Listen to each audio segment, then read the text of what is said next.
Alors, bien, bonjour à vous tous. Ça nous fait plaisir d'être avec vous aujourd'hui. Je me présente Éric Boudria. Je suis nouvellement conseiller pédagogique en introduction numérique et je suis avec ma super collègue que je vais laisser se présenter. Alors, moi, c'est Marie-Josée Lamotte. Comme Catherine l'a mentionné là, il y a quelques secondes, là, on est deux nouveaux dans l'équipe de l'intégration du numérique. On vient rejoindre l'équipe de Kevin et Geneviève. Aujourd'hui, on vient vous partager notre engouement pour la programmation à l'école.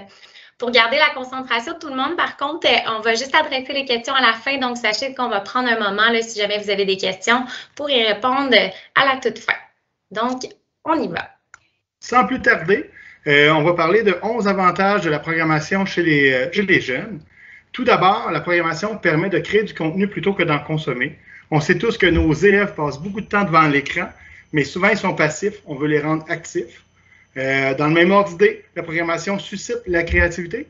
Les élèves vont créer eux-mêmes leurs propres projets personnels, ils vont être actifs pour les créer. Puis, la programmation encourage l'autonomie parce que quand on programme, il arrive des petites embûches, l'élève doit trouver des solutions. Puis, ce qui est agréable avec la programmation, c'est qu'il y a une rétroaction directe en voyant les actions du programme ou du robot. S'il voit que le robot tourne à gauche, il veut le faire tourner à droite. Directement, tout de suite, il sait la rétroaction et il peut corriger le tir.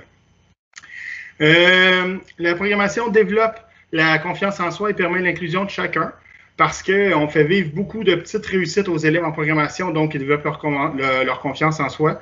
Et souvent même, ils vont se trouver des forces qu'ils ne connaissaient pas déjà. C'est comme quelque chose de nouveau à l'école. Puis, ça permet aussi de faire de la différenciation pédagogique parce que c'est facile de faire des défis au niveau de chacun et de travailler selon la zone proximale de développement de l'élève. Ça permet aussi la programmation de raconter des histoires avec des jeux et des animations, ce qui est rarement le cas autrement dans le parcours scolaire. Donc, ça va rendre les histoires beaucoup plus concrètes et ludiques pour les élèves. Voilà. Ensuite, on peut aussi dire que ça développe des capacités puis ça entraîne à s'exprimer autrement. Donc, les élèves vont être exposés à une autre forme de langage, soit ceux des blocs de programmation. Puis, en lien avec la triangulation de l'évaluation, on offre aussi à l'élève un nouveau choix de présentation de ses apprentissages. Et on va aussi pousser l'élève à prendre des risques sans conséquences graves. Donc, tout au long de son parcours, on va lui demander d'oser, de s'ajuster en cours de route et ce qui va faire qu'il va apprendre aussi à s'autoréguler. En programmation, les élèves vont développer leurs compétences de travail d'équipe et de coopération rapidement, là, sans même que l'enseignant ait besoin d'intervenir. Naturellement, les élèves, ils vont s'échanger des idées, ils vont s'entraider, ils vont coopérer. C'est super beau à voir. De plus, la programmation fait partie de la nouvelle littératie et sera utile pour de nombreux métiers dans le futur. On parle souvent de langage computationnel ou de pensée computationnelle. C'est la pensée de l'analyse, de la logique, de la classification qui risque d'être fortement utile pour les métiers de l'avenir. Puis, la programmation accompagne et illustre de nombreux principes mathématiques et de grammaire. Je passe vite sur ce point parce qu'on va y revenir plus en détail plus tard. Et finalement, savoir programmer peut aider l'humanité. Le premier exemple qui me vient en tête, c'est l'année passée, là, le robot Persévérance qui est allé sur Mars. Grâce à ça, l'humanité a fait plusieurs découvertes sur le monde qui nous entoure. Voilà. À quoi la programmation sert-elle? Donc, au quotidien, en classe, ça va éveiller les élèves à de nouvelles habiletés, donc ainsi qu'à un nouveau langage, comme on l'a mentionné, le langage de la programmation. Ça va amener l'élève à résoudre des problèmes. Donc, régulièrement, il va se retrouver en situation de problème. Il va devoir mobiliser sa pensée critique et analytique. Et ça va susciter une très grande motivation et un grand intérêt des élèves autrement. Ils sont toujours très emballés quand on présente des projets comme ceux-là. Puis, comme je le disais tantôt, dans le futur, ça va former les jeunes aux emplois de demain. On sait que la plupart des métiers du futur n'existent pas encore. Puis, dans ces métiers-là, on va rechercher beaucoup des compétences informatiques ou de programmation. On le voit déjà un peu dans nos épiceries quand on voit qu'il y a de moins en moins de caissières qui sont remplacées par des robots. On va avoir besoin des gens qui vont programmer ces robots-là, ces machines-là, puis plus des gens qui vont juste les utiliser. Dans le fond, ce qu'on veut, c'est offrir une chance égale à tous nos élèves de notre centre de service pour que tout le monde puisse avoir un emploi stimulant.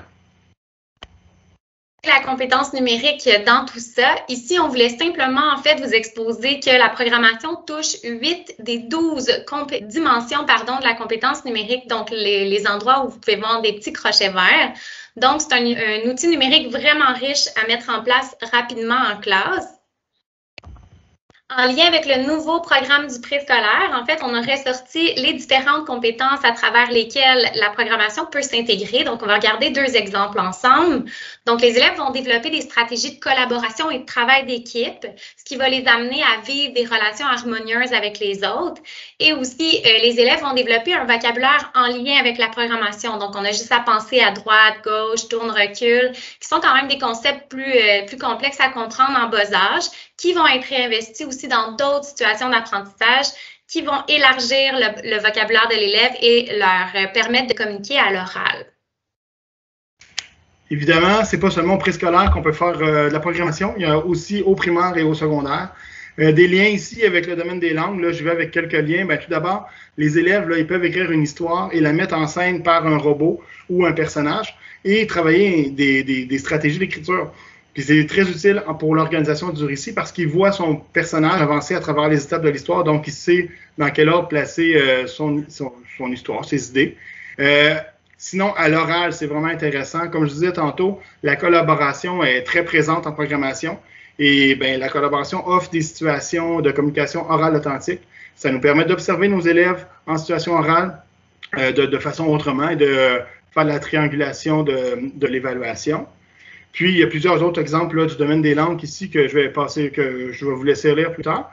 On peut aller tout de suite vers les exemples en mathématiques. En mathématiques, les élèves sont appelés à développer le sens de certains concepts comme la géométrie en traçant des formes géométriques à l'aide d'un personnage ou d'un robot. Ils vont devoir respecter les caractéristiques de la forme, soit la mesure des angles, la mesure des côtés. Souvent, ils vont placer la figure dans un plan cartésien, donc ils vont travailler l'axe des X, l'axe des Y, le nombre négatif. Il y a vraiment beaucoup d'éléments qui se travaillent en mathématiques.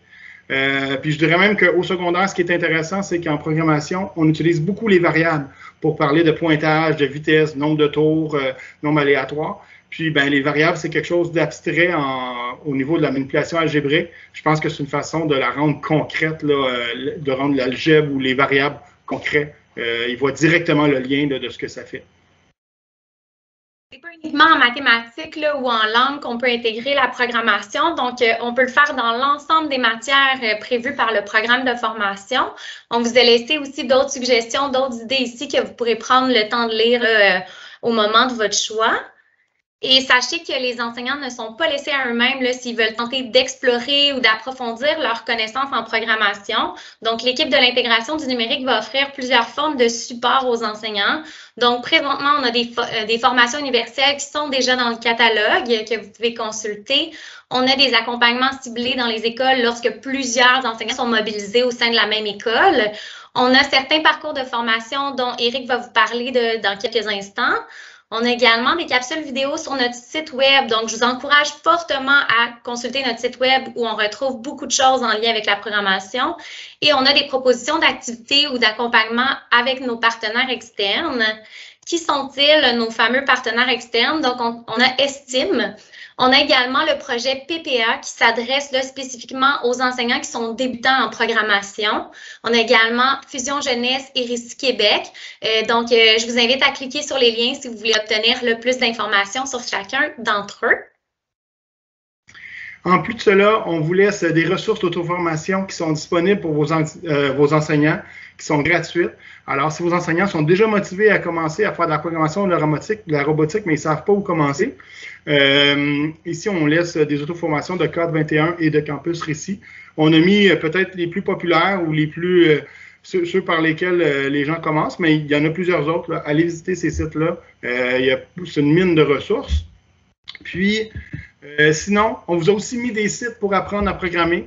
C'est des sites là, qui permettent d'apprendre les bases de la programmation parce que peu importe le langage informatique, c'est toujours un peu la même base qui revient. Et là, ben, dans le fond, ces sites-là peuvent être explorés pour tous les niveaux, que ce soit débutant ou plus avancé, autant même pour vos enseignants que pour les élèves. C'est un peu sous forme de jeu, de défi. C'est très bien là, pour s'initier à la programmation. On a mis des niveaux qui sont suggestifs, mais prenez le temps de vous adapter à vos élèves puis de choisir les bons outils pour vos élèves. Ici, on vous a mis quelques suggestions de plateformes gratuites pour faire de la programmation. Il y en a quelques-unes qui sont des logiciels gratuits de notre catalogue de logiciels. Sinon, il y en a d'autres qui sont des sites en ligne. Il y en a un peu pour tous les goûts, pour tous les niveaux. Fait que prenez le temps d'explorer. Puis si jamais vous voulez davantage d'idées, on vous a mis le lien vers, encore une fois, notre site Internet, mais vers les sections programmation et robotique. Fait que vous pourrez aller les consulter. Là, je vous invite à aller les voir pour voir tout l'ensemble des possibilités. Ici, en fait, on retrouve le 10 conseils pour une intégration réussie de la programmation en classe. On va regarder ensemble les 4 premiers. Donc, ça va être important de partir d'une intention pédagogique. Ensuite, de faire vivre des activités déconnectées à vos élèves. Si vous ne savez pas ce que sont les activités déconnectées, on vous a glissé un lien directement ici, à travers lequel vous allez pouvoir retrouver des exemples, des choses qui vont vous permettre de bien les comprendre. Ça va être important aussi pour l'enseignant de lâcher prise, de ne pas essayer de tout contrôler. C'est tout à fait normal qu'on ne connaisse pas tout quand on se lance dans la programmation. Les élèves vont nous en apprendre, puis c'est correct comme ça. Il faut aussi faire confiance aux enfants dans le processus de découverte. Puis en lien avec ça, on va aller tout à l'heure observer des petites séquences d'une vidéo qui va vous expliquer ça. Ici, on vous laisse justement quelques vidéos pour vous inspirer. Les deux plus intéressants, parce qu'on voit des élèves en classe qui font de la programmation, sont les deux premiers pour lesquels on a mis un coup de cœur. Puis, on a même envie de vous présenter rapidement quelques extraits du deuxième vidéo. Donc ici, la coupure de son est intentionnelle. Là. On veut juste vous présenter quelques séquences pour que vous puissiez mettre des images sur les mots. Donc, alors, on commence la vidéo. Vous allez voir, c'est une activité déconnectée. Dans le fond, ce qui se passe, c'est que l'enseignante derrière a une ligne de programmation avec des flèches. Et quand elle touche les flèches, l'enfant agit comme si c'était le robot. Ça permet là, de modéliser les mouvements du robot là, par l'enfant. Puis, ça modélise aussi la ligne de programmation au tableau. Ici, on a deux enfants qui collaborent. Regardez, les deux sont très actifs avec l'écran. Les deux, ils échangent, sourient, réagissent. Ils ont l'air d'avoir beaucoup de plaisir. Ici, on a une rétroaction directe de l'enseignante par l'enseignante. Pendant ce temps-là, les autres élèves peuvent être en programmation, sont autonomes. Fait que l'enseignante a le temps de s'asseoir avec un élève et donner une rétroaction.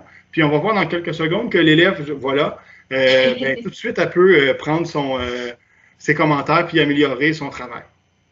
Puis finalement, ici, on voit des élèves qui font rouler un robot sur un tapis de programmation. Il y avait un défi à réaliser. Et là, on voit qu'ils ont réussi, ils sont tous fiers, mais dans le fond, ils ont une rétroaction immédiate. Ça leur permet de s'autoréguler. Si le robot n'avait pas été sur la bonne case, il aurait pu le corriger tout de suite, il aurait vu directement c'était quoi le problème.